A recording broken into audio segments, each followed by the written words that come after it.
Good day everyone. Today I will be discussing what is all about foregrounding. In the year 1964, according to Wales, Garvin introduced the term to translate the phrase school actualizes, which literally means actualization. In literature, foregrounding may be the most readily identified with linguistic deviation. This is the violation of rules and conventions by which a poet transcends the normal communicative resources of the language.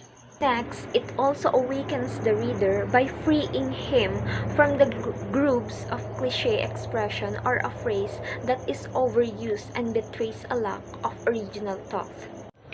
In here, when the context of the text was being deviated from the norms of language use, then we can say that a style is being curved out. In the study of stylistics, when it comes on the process of determining the area of deviation, we must identify the different highlighted aspects that have been made prominent. In here, we can understand that foregrounding is related to the notion of deviation in which it provides the reader's recognition of the style in the literary works. According to M.A.K. Halliday, foregrounding is prominence that is motivated. He also defines that prominence is the general name for the phenomenon of linguistic highlights, whereby some linguistic features stand out in some way. He also posits that foregrounding can be done in two ways, the qualitative and the quantitative. Qualitative, for example, deviation from the language code, and the quantitative, deviation from the expected frequency.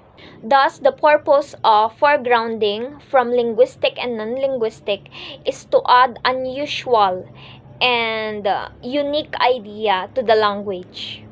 Through the use of the unusual capitalization, italicization, bold words, contraction, pictures, and many more, these are the devices that create visual imagery that will add memorability and excitement of a text. According to Wales, there are two types of foregrounding, the deviation and the repetition, or the paradigmatic and the syntagmatic foregrounding. First to our list is the deviation.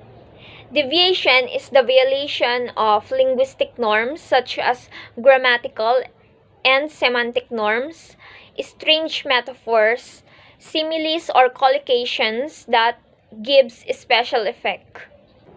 For further explanation on the deviation, let's take the example of Okara's New Year's Eve midnight. A year is born and my heart bell is ringing, which means that a year is said to be born and the bell is said to be ringing in the poet's heart. Next, we have the repetition, in which it is a kind of deviation that flouts the normal rules of usage by over-frequency.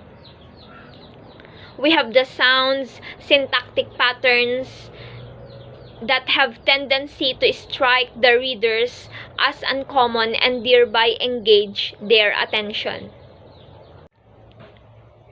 To summarize our lesson for today, foregrounding is very significant in literary texts, especially in poetry. Foregrounding is not only or is not limited only for literary texts, but also can deploy in other texts such as advertisements, postals, arbitrary notices, and many more to achieve special effects.